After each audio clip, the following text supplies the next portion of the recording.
Hey guys, so welcome back to Indirect Knowledge. So tonight we're going to do another tarot card reading, and this one is for Stephanie. And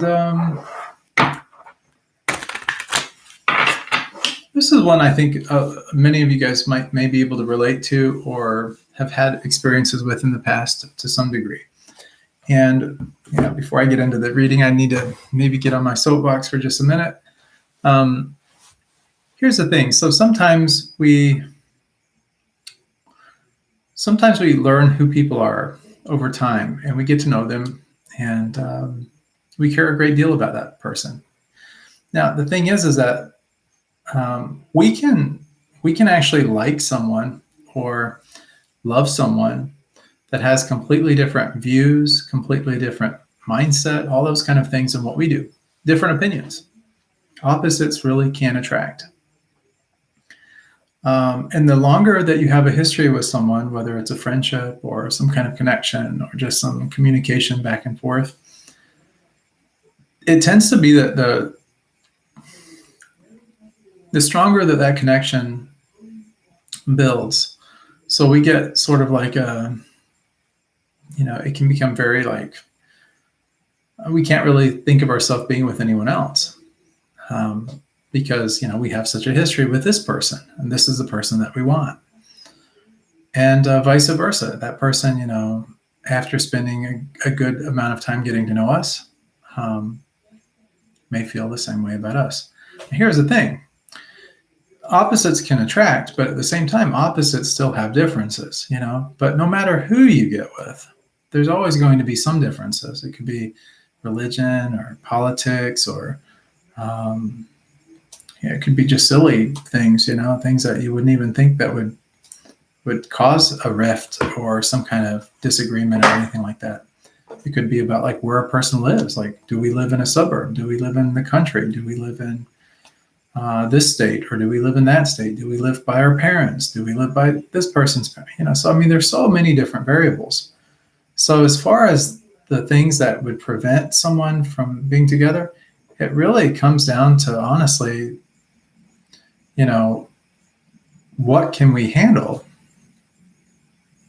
What's the deal breaker for us? Those kind of things. So in this particular case, the person that Stephanie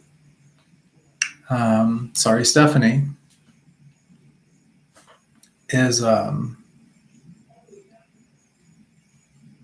attracted to.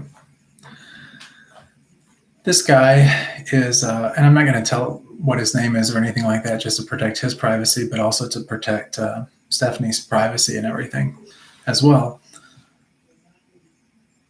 But he is a Christian. He's got his own spiritual beliefs. He's also political, and just from the conversation that I had with Stephanie, it seems like his political persuasion is opposite or different than hers. Okay, there are people that get married, have wonderful relationships. They have different political affiliations, different religious affiliations, and they make it work, but you have to make that decision. It's a conversation that really needs to be had that says, hey, look, I'm okay with your beliefs if you're okay with my beliefs. I won't criticize you or even, oppress you or try to persuade you to believe what I believe, so long as you respect my beliefs and, are okay with doing the same, and, as far as that goes, it's perfectly okay. And a lot of people do that. On the other hand, if you've been communicating with someone for 5 years, which is the case in this situation with Stephanie and this guy, you could have good conversations, meaningful experiences, attraction. It could be like physical attraction. All of these other kind of things can kind of play a role in, and that person's smile could be very attractive. The way that person communicates, flirts, all of these kind of things could really play into, there's something there, and you just feel it. And that's kind of what I'm picking up like with this situation. It's this really kind of a good energy. Like, I really care about this person a lot, but sometimes they can be pretty stubborn, or sometimes they can engage me in sort of you know a debate on religion or politics or something, and we can kind of go at it, or kind of have this conversation, and it kind of just keeps, it's a never-ending situation. I mean, there is no right or wrong answer to it. It's just that I'm not going to agree with him just for the sake of agreeing with him. He's not going to agree with me just for the sake of agreeing with me. I can be pig-headed, he can be pig-headed, and fair enough. And I mean, that's but if you look at it outside of just the scope of those two things, politics and religion, and they always say, like when you're communicating with people, you're getting to know people, there's a few things to stay away from. Don't talk about religion, don't talk about politics, don't talk about sex. So, but if you've got a history of being with someone and you're comfortable talking with them and stuff, eventually probably those things tend to come up or tend to arise. And that's perfectly normal and okay, as long as there's acceptance. If someone can accept you for who you are, good, bad, indifferent, warts and all, and you can do the same for the other person, then I believe it can work. I think personally it can work out. Now, I'm a monk, so as far as matters of the heart go, we have kind of a different perspective on love and different things. And I've discussed this on the channel before.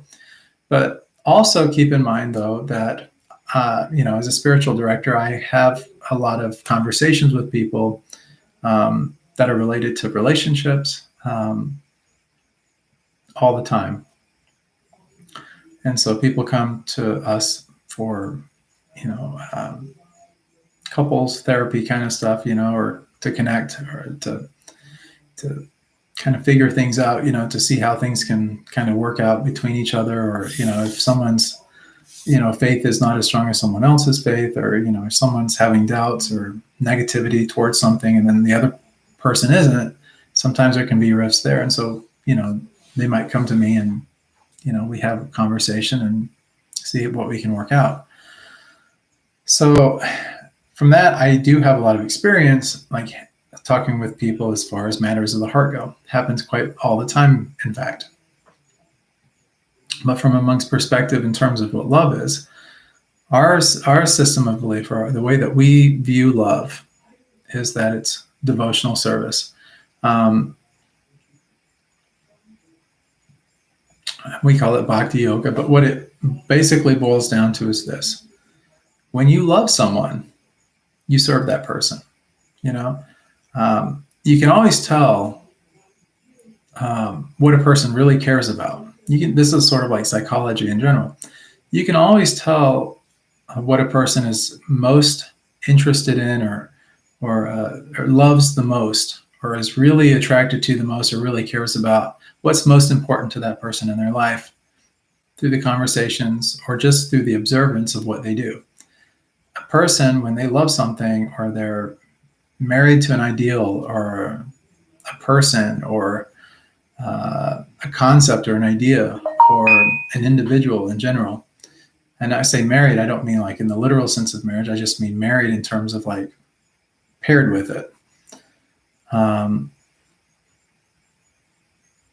What you will notice is that individual will give all their time and attention to that. So what you focus on, you basically are attract into your life.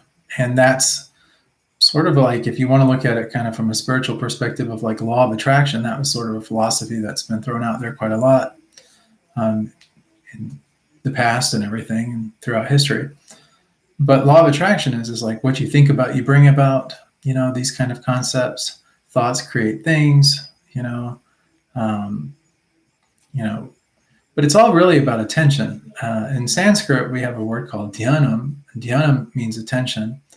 And it's like meditation. When we meditate, we center or focus our attention in one pointed direction, in one kind of a one point perspective, and to the exclusion of everything else. So it's sort of like tunnel vision, if you want to think of it kind of like that. You just you focus on one thing at the exclusion of everything else.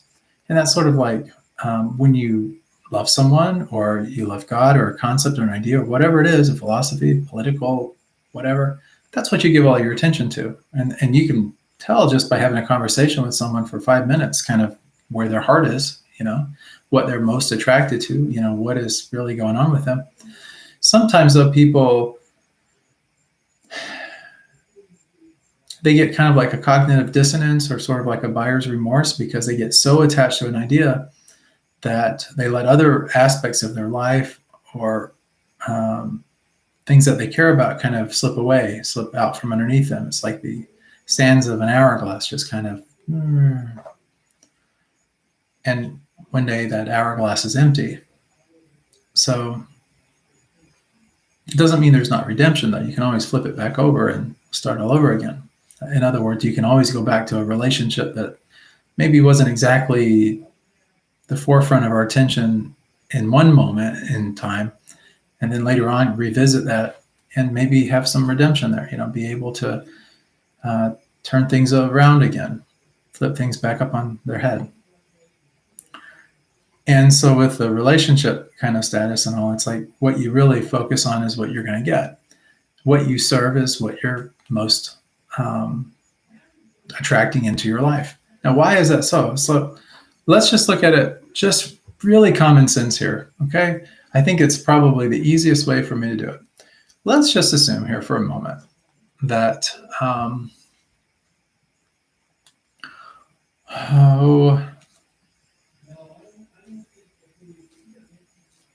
let's just assume here for a moment that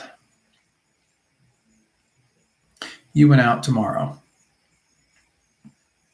and you met someone. I'm not talking about a guy for a relationship or anything, but let's just say you met a perfectly, a stranger that was in need. Maybe they needed some gas money or something, and so they hit you up at the gas pump, gave you their telephone number, an email address, and everything like that so that you could keep in touch.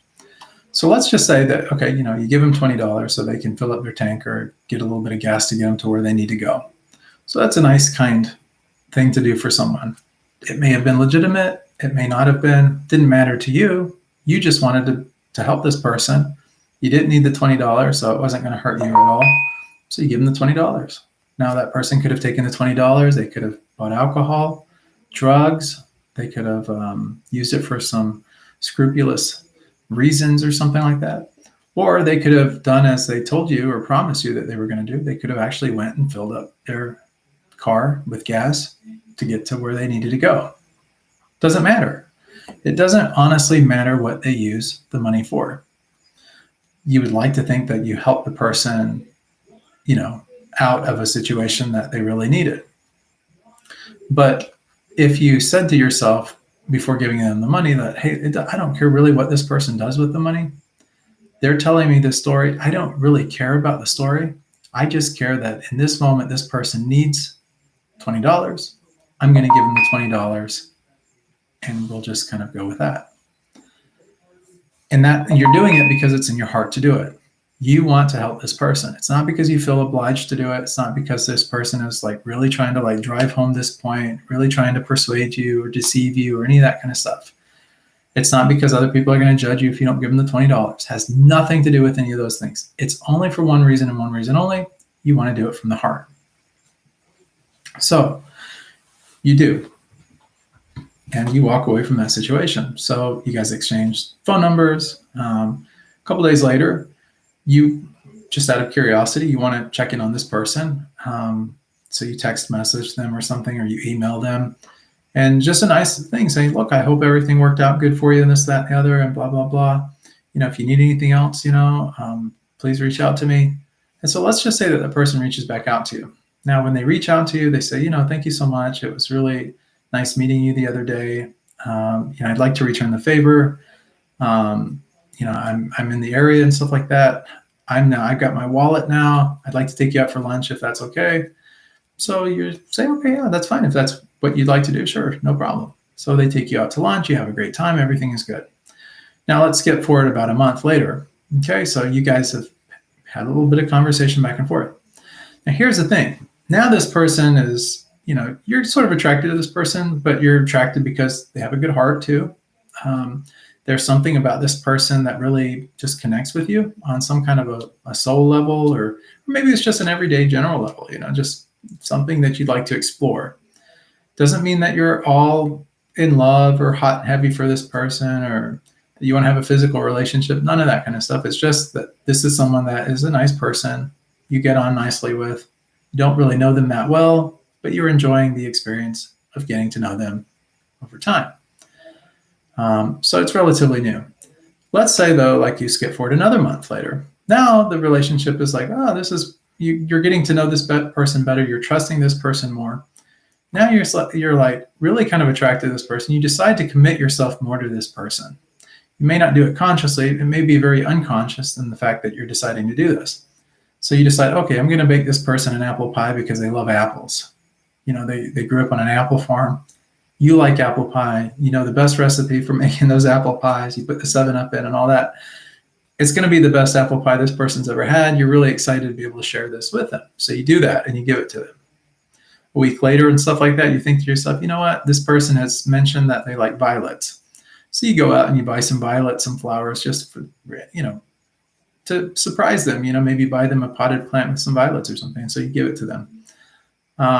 And then they're just like, wow, this is really nice. Next week or something like that, you call them up and you wish them happy birthday because you found out on a social media network or something that was going to be their birthday. And you take them out for dinner or something like that, or you at least offer. Or you buy them some small gift or something, That's a nice gesture also. Maybe this person calls you a few days later and says, my car's in the shop right now. I don't really have any way to get to work. I don't know anyone in this area. Do you think maybe you could help me? And you immediately say, yes, of course, I've got your back. And so you go and you help them. For 3 or 4 days, you give them rides back and forth to work. You guys have a great time on the way there, cutting up, joking, laughing, just really enjoying being with this person. And, the next thing you know, you're helping this person in a variety of other ways, and you've been doing all these things because you want to do them, not out of resentment, not because it's expected of you, but because it's in your heart to do it.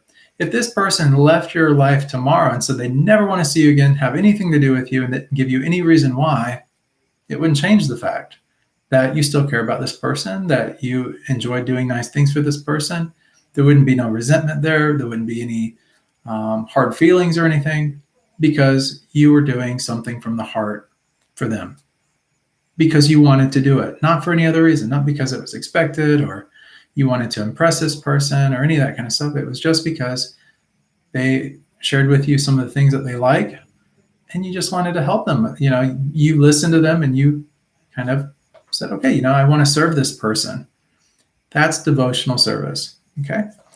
So that's kind of where the monks come at, like with this philosophy of love,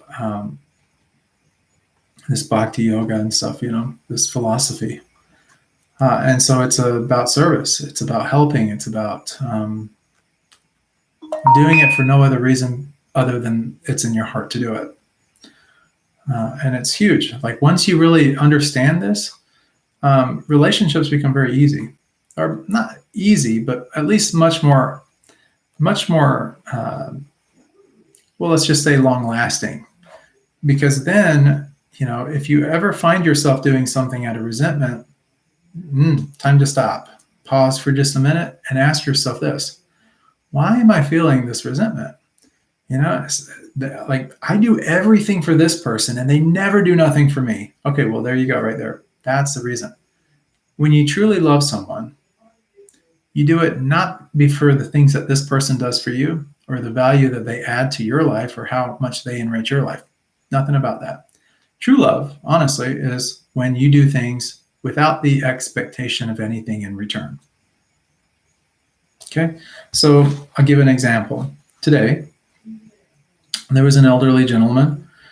He doesn't get around too well. He's got a riding lawnmower. He mowed his yard and everything like that. I was walking down a pathway, saw him on there. He had no shirt on or anything like that. He looked very tired and he looked like he needed something to drink. And so I asked him, because I wasn't too far from the ashram here. I said, Well, I said, you look very thirsty. I said, we have some fresh lemonade. Can I get you a glass? And the guy says to me, he's like, no, he's like, I got some ice water in there and stuff like that. But I engaged him in conversation. I was just being friendly and kind, and it was in my heart to be this way. And next thing he starts explaining to me is like, he said, he made the comment, it sucks getting old.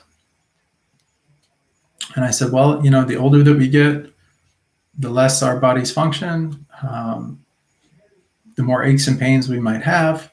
So yeah, from a bodily perspective, I can totally understand that. And he said, yeah, he's like, I can't even weed eat anymore. He's like, my yard used to look so nice. And, with the weeds and stuff that have grown up, he's like, I don't know what I'm going to do. I guess he's like, I don't really have money to hire anybody to do anything. I said, well, do you have a weed eater? And he said, yeah, I got a weed eater. He said, but I just can't get. I said, well, where's the weed eater at? He said, well, it's in my garage. I said, well, show me. I'll help you out. So for about an hour and a half to 2 hours, I weed eated his entire yard, cleaned out his flower beds, cleaned up the grass, got everything under control on that. Now, guys, I'm not saying this to brag or anything like that. This is everyday stuff for me. As a monk, we're all about service and everything. So this is just kind of like what we do. But my heart was in it, like when God gives me the opportunity to serve, I do my best to serve. That's just from our perspective, kind of like where we're coming from. I realize that it's not from everybody's reality and where they're coming from. That's okay. I mean, it doesn't have to be. But I love this person enough to serve this person. I didn't do it because this person was going to give me money or some kind of a reward, offer me something, any of that kind of stuff.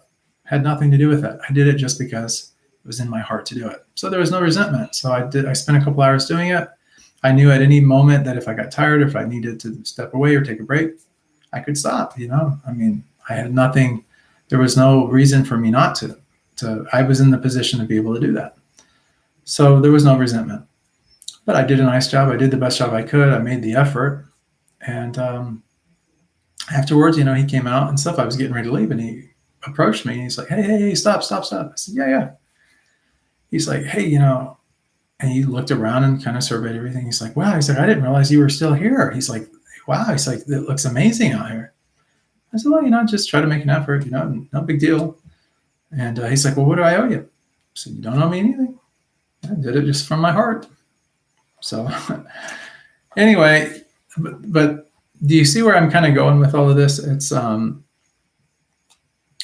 not about what somebody else can do for you. I didn't do when I was doing it. The thought in my mind didn't ever occur that this person might offer me money or some kind of compensation for doing this. That's not where my mind was at.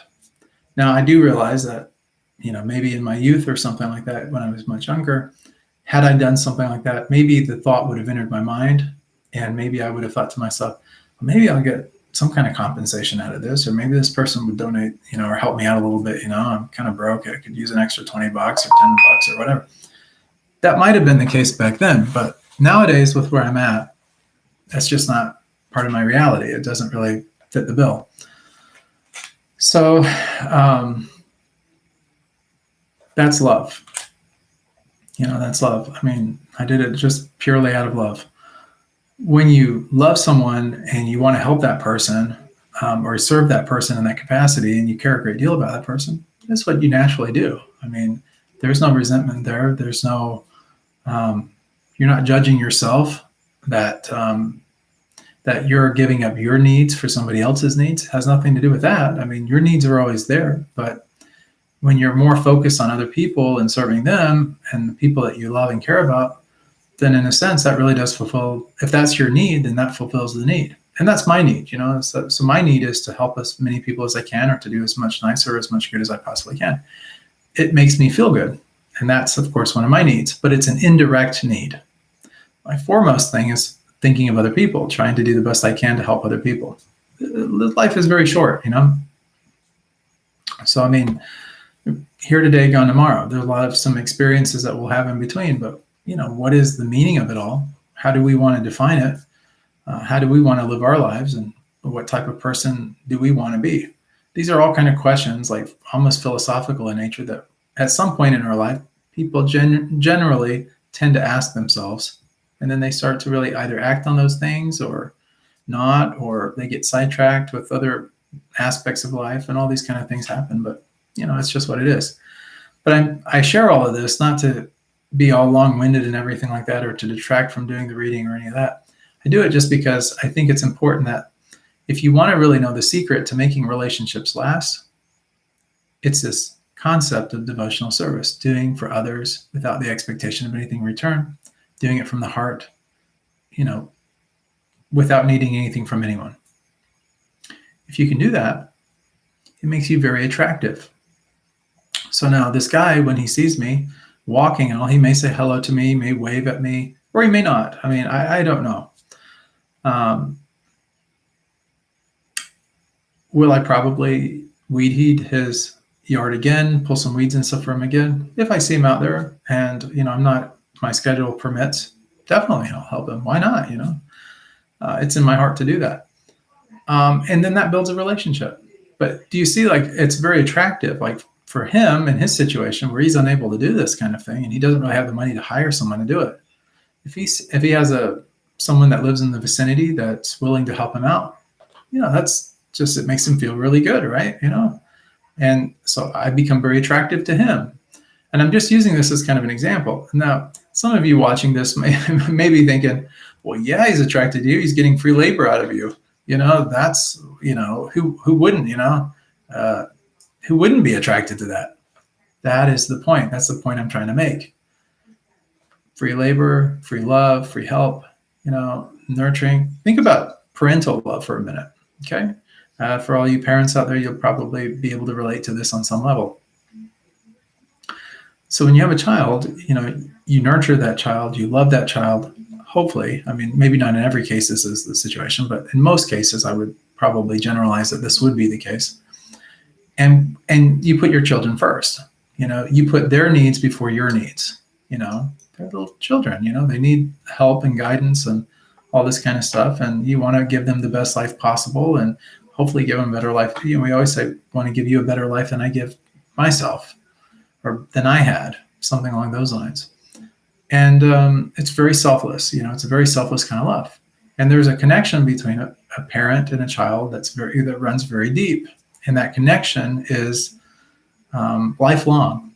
So, that bond gets created, it's like glue. It gets created very early in life, and throughout life and stuff like that, that relationship, of course, will change flavors here and there. You eventually, the child wants more independence. And so there's different, ways that the relationship does, but, it's a fine line. But at the end of the day, the child knows that if all else fails, no matter what happens, they've got this person in their life that has their back, that will go to bat for them, that will help them out of a situation, give them a little extra money if they need it to pay the rent, whatever the case is, help them with college or, and it's not that they become taking it for granted. It's just a nice thing to have in the back of the mind, knowing that there is someone in this world that really does love you, that cares about you, doesn't ask anything of you, but that's always there for you.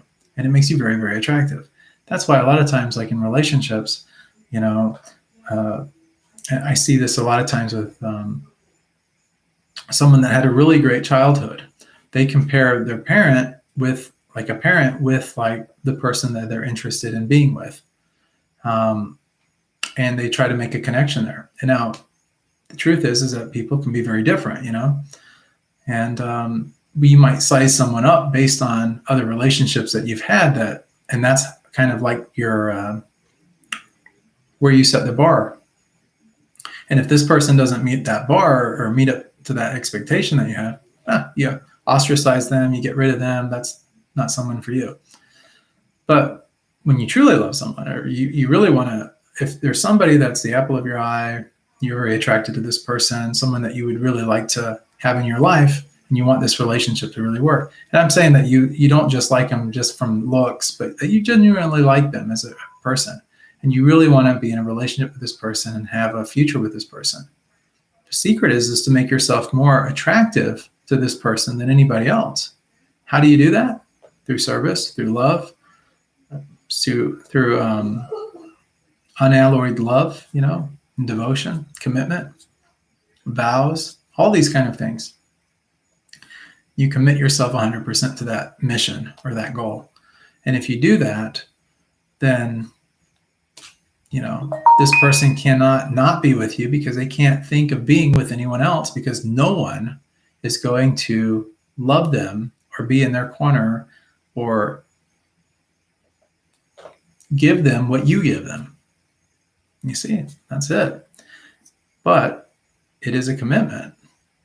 So you have to, so a lot of times when relationships don't work out, we have to kind of, I'm not saying point the finger at ourselves necessarily, but we just have to look at things objectively.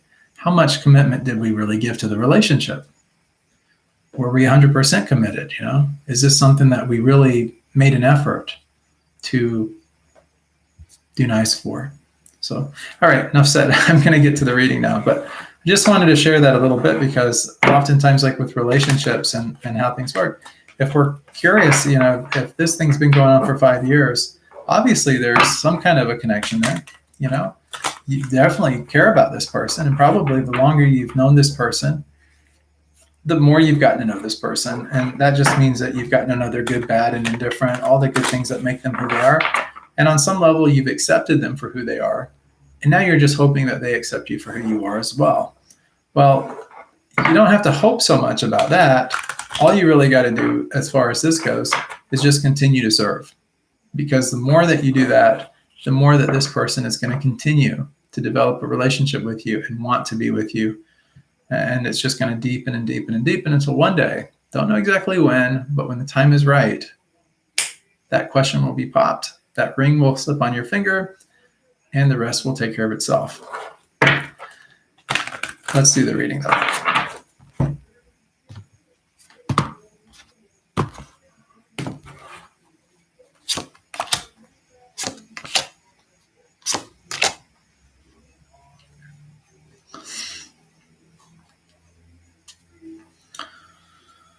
So,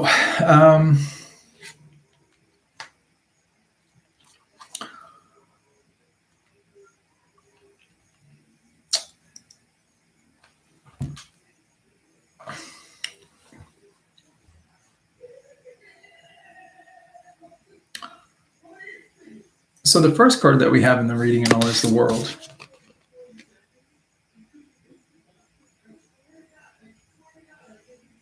World is all about coming full circle. It's like we've been on this journey. Now, in this particular case, it's the relationship.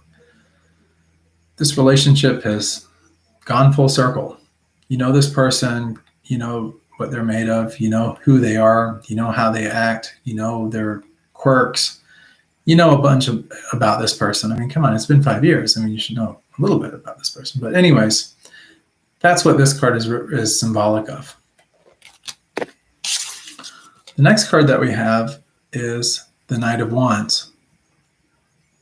And the Knights are messengers. Not really messengers, that's more of the pages, but Knights are movement. When you see a knight, you think of something about taking charge. These are normally, individuals like back in those days, it was somebody in their 20s, 30s, but a little bit more mature, that was physically strong, that was going out into battle to battle the opposing forces and troops and that kind of thing, and to win the battles and stuff like that for the kingdom, to expand the kingdom or protect the kingdom, whatever the case happened to be, whatever the mission was for. That's what the knights were really all about. And in this, we have the Knight of Wands. And the Knight of Wands is really a knight of action. So we have a double dose of action here. This is about doing, doing, doing.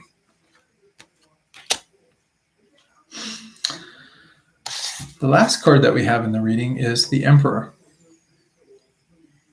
Now, the Emperor is actually kind of the Emperor comes after the Empress. And I always think of the Emperor sort of like Father Time, because the Empress is always sort of like Mother Nature. So Mother Nature, Father Time, sort of like the pair here. And Father Time here, the Emperor here and all, of course, he's a person of power. He's very ancient. He's very wise. He knows a great deal about things. He's seen things that most people haven't seen. And he understands things from that kind of a perspective. So it's having like a deeper understanding about things. The emperor is really also about setting foundations. And by foundations, I mean law, order, guidelines, policies, priorities, and getting things set in order so that there's no confusion. And once you have that established, those laws, rules, governance, that kind of thing, once you have that, you really have the makings for a really good foundation that means a lasting future. Okay? So, sorry guys, my allergies are acting up just a bit. Apologize for that. But, so what does all of this really drive home? Where are we going with this particular reading? So, this reading is saying, take action, be of service, do nice things, care about this person. You know this person well. The next step, the next phase, is to just lay down some foundation. Laying down foundation just means, some rules.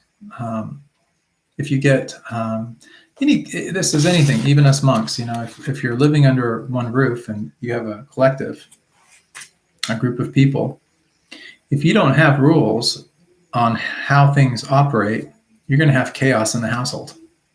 I don't care how spiritual you are. But if you have sort of guidelines or principles or things that are followed, and not everybody agrees with these kind of things, and they will criticize things. People criticize religionists all the time, or groups or cults or any of these kind of things. But it doesn't matter. Like all these groups, the reason that they have these rules or these foundations is so that they can maintain some semblance of order. And that's what's needed in this relationship for it to really take it to the next step.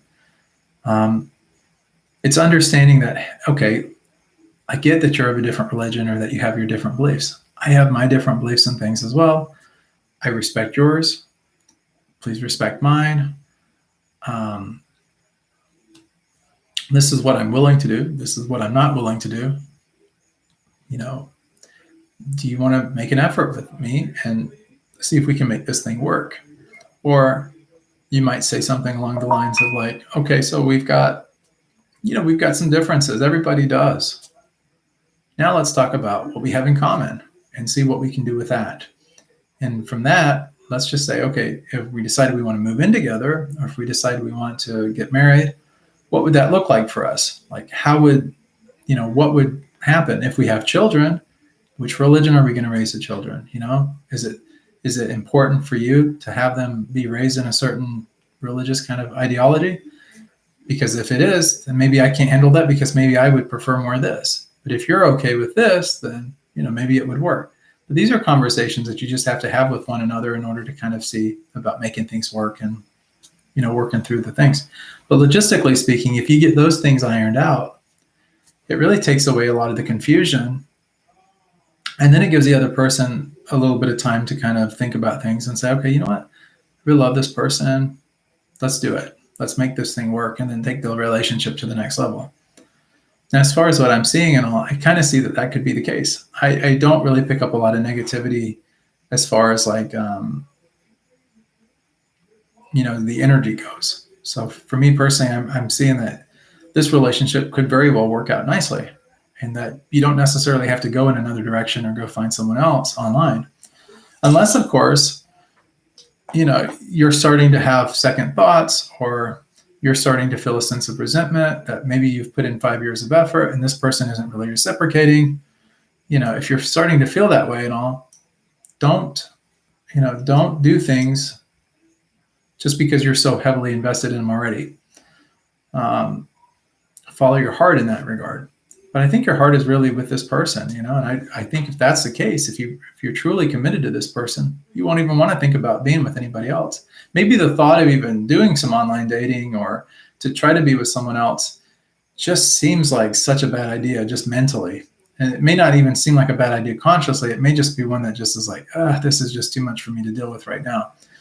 On the other hand, it could excite you. You might say to yourself, well, this would be really exciting. But then when it comes down to it, and you're actually out there on the date with some stranger, some strange person, if you're comparing or thinking about this person in connection with this person that you truly care about, now that's your litmus test. They're telling you, all right, maybe I should just focus on what I really want, which is being with this person that I'm in love with. Even though we have differences, doesn't matter. We can make it work. And I'm just going to commit myself to this person, serve this person, and make myself as attractive as possible to this person at all. And then, because here's the thing, people tend to think, like just from the outside looking in, that the person that's doing the serving, the servant, they tend to think of that person as like lesser or kind of on the bottom of the pyramid, or more insignificant, have an insignificant placement, that hierarchically speaking, that they're like second rate, or that they have less power or less influence on the relationship. But you know something? It's actually the reverse that's true.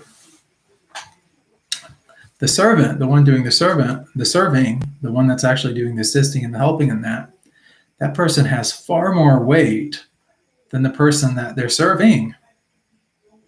Because the person that they're serving and stuff, they may not be contributing near as much, if at all.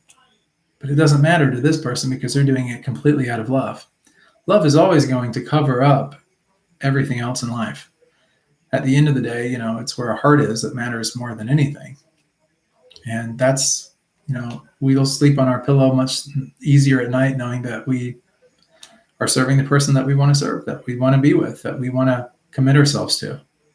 But you know something? In time, what happens is that the person that we're serving becomes so attracted to us through our loyalty, this unalloyed love that we're giving, that they actually start to reciprocate automatically. They have no choice. They're powerless against our love because of the example that we're setting. And that's just the way that love is. That's why love is, love, always conquers. Good always conquers evil, they say. Love always conquers hatred. And that's the reason for it. It's because of that level of commitment, that devotion. It's so strong. The bond becomes so strong that nothing else matters. And that's it. So I hope that this helps you on some level. But yeah, the reading basically just, I see you being with this person. I see things working out for you guys. It's a progression. It's not going to happen overnight or anything like that. But will the relationship improve and continue to improve? Yeah, because I see that. I kind of see it in my mind that, you're really, the gears are sort of turning now, that, maybe especially like after this reading, you're going to start to think to yourself a little bit like, what can I do for this? Okay, this makes sense. I know I now have some kind of a direction here. What can I do now to, fall in love with this person? If you're already in love, great. If you've already fallen in love, even better. Now, what can I do to serve this person? Because that's really at the end of the day what love really is. It's that service, that commitment, that devotion. Every day I wake up, or every day you wake up. Every day I wake up asking myself, what can I do for God today? That's just a sort of a little spiritual discipline that us monks have. But you can do the same thing with this relationship. You could wake up every morning and say, well, what can I do for this person today?